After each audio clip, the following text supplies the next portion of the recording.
नवी मुंबई का एक इलाका लगता है, नाम है उड़न तालुका।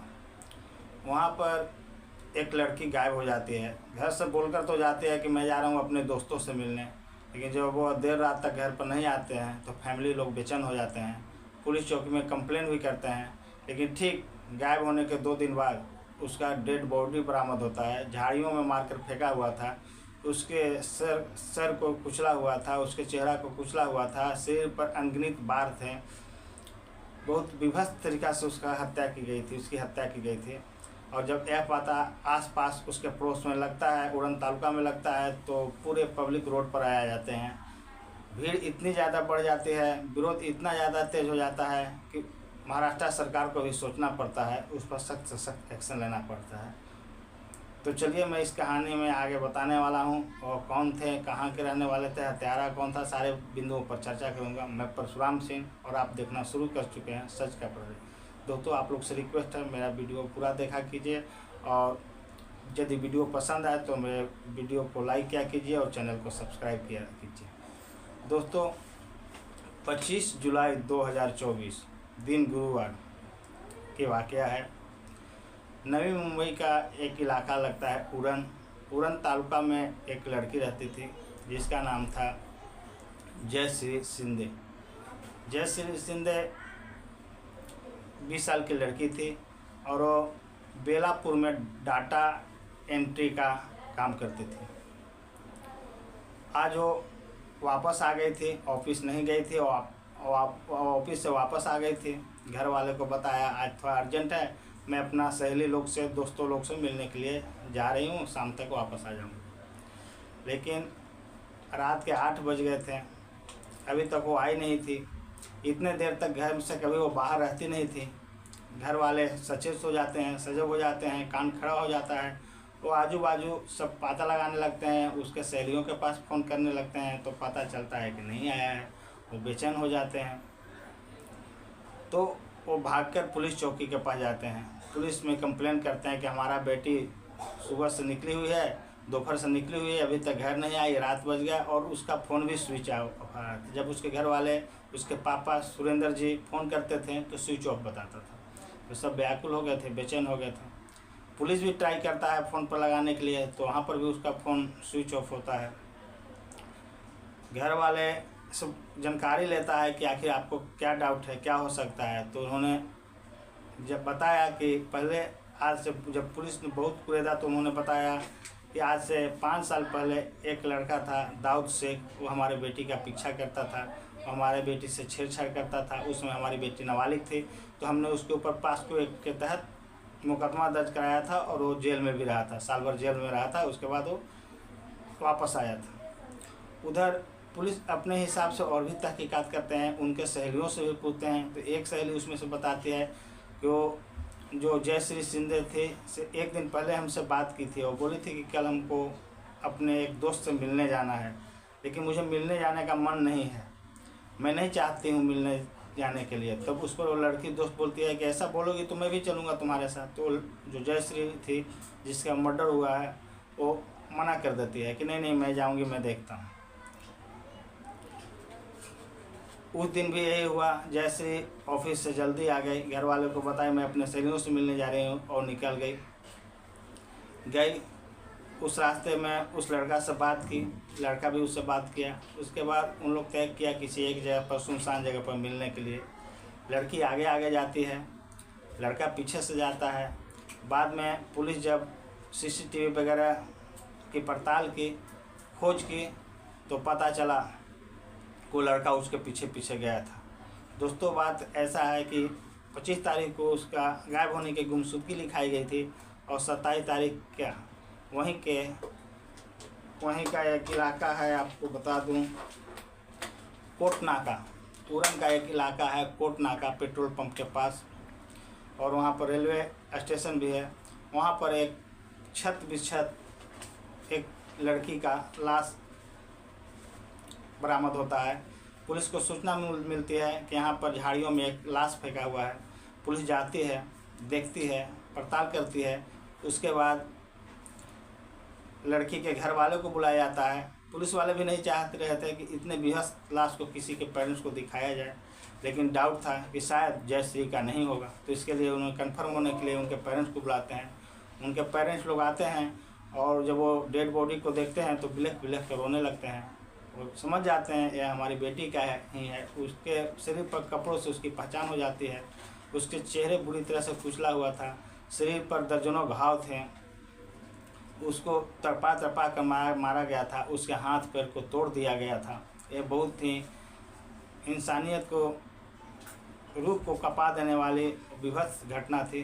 सारे एरिया में हंगामा मच जाता है, कोहराम मच जाता है, सब संगठन एक्टिव हो जाते हैं, सारे पब्लिक एक्टिव हो जाते हैं। महाराष्ट्र गवर्नमेंट भी सख्ते में आ जाता है, उसके ऊपर भी दबाव पड़ जाता है।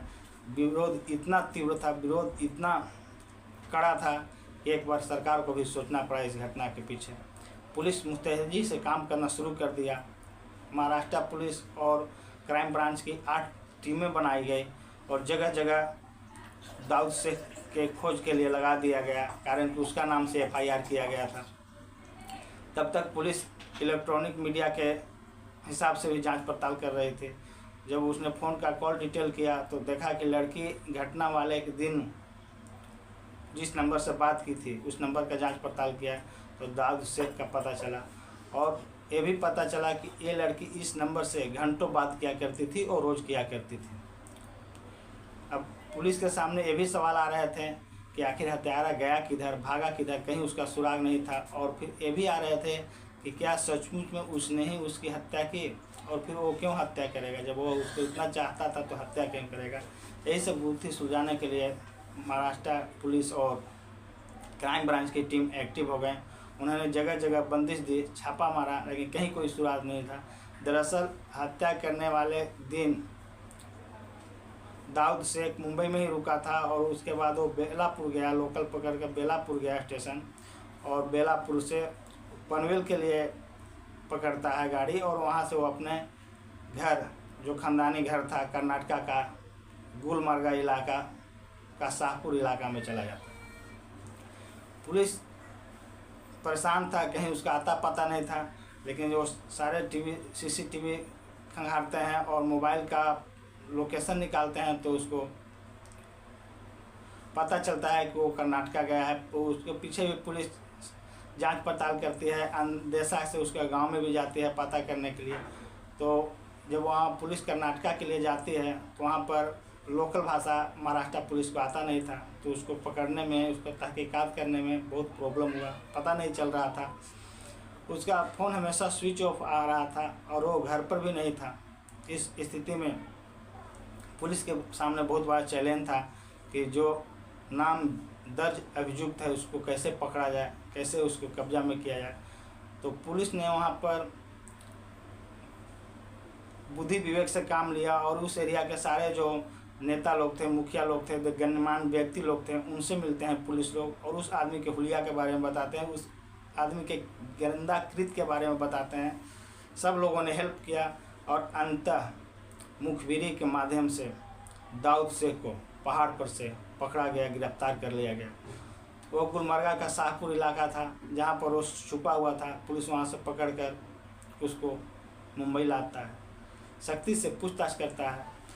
पुलिस के सामने वो टूट जाता है और सारे वाक़या को सिलसिलेवार ढंग से बताता है।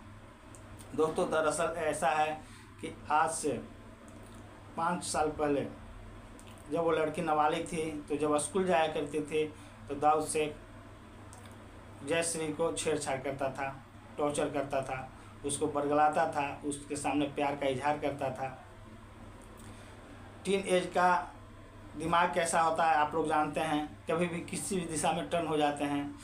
ऐसा लगता है कि जैसे भी उसको थोड़ा थोड़ा पसंद करने लगी थी और उसके साथ गलत संबंध वगैरह भी दाऊद शेख बनाने की कोशिश करता था, बना लिया था। जब इसका भनक उनके पेरेंट्स को लगता है, लड़की के पेरेंट्स को लगता है, तो लड़की के पेरेंट्स पुलिस में कंप्लेंट करते हैं और उसको पास्को एक्ट के तहत जेल में भिजवा देते हैं। साल भर जेल में रहने के बाद जब वो आता है तो अपने दादी जी के घर चला जाता है, कर्नाटका चला जाता है। उसके बाद जब वो वापस आता है तो फिर से जय श्री के पीछे पड़ जाता है, उसको डोरा डालने लगता है, उससे प्यार का इजहार करने लगता है, उसको अपने झांसे में लेने लगता है और कहीं ना कहीं उसके दिमाग में उसके फैमिली लोग से बदला लेने की भी खटक रहा था।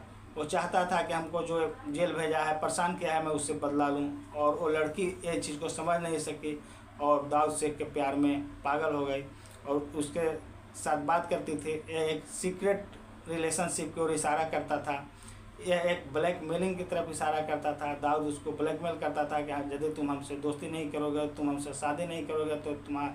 इस बीच में दाऊद के पास कुछ प्राइवेट फ़ोटो भी पहुंच गए थे। जब दोस्ती हुई थी दोनों में तो दोनों का कुछ प्राइवेट फ़ोटो भी मोबाइल में कैद हो गया था। तो दाऊद अक्सर उस फोटो को सार्वजनिक करने की धमकी देता था, बोलता था यदि मुझसे प्यार नहीं करोगे, मुझसे शादी नहीं करोगे तो मैं उसको सोशल मीडिया पर डाल दूँगा। लड़की डर गई थी, तो उसने अभी तक किसी से इसके बारे में बताया भी नहीं था। फैमिली भी अनजान थे कि जय श्री और दाऊद में फ्रेंडशिप है और वो बात करते हैं, घंटों फ़ोन पे बात करते हैं। फिर दाऊद उसको टॉर्चर करके अपने से बात करने के लिए मजबूर करता है, ऐसा कुछ आभास नहीं था। और जब एक घटना होती है तो सारे राज खुल जाते हैं, चारों तरफ हाहाकार मच जाता है और ये सब कृत्य सामने आते हैं। उस समय यदि लड़की थोड़ा सा भी विवेक से काम लेती, सहजता से काम लेती और घर वालों को बताती कि वो लड़का हमारे पीछे पड़ा रहता है, इस तरह से बात करता है, और ये जानती कि हमारे फैमिली लोग उसको जेल में भेजे हैं, तो आज ये घटना नहीं घटती।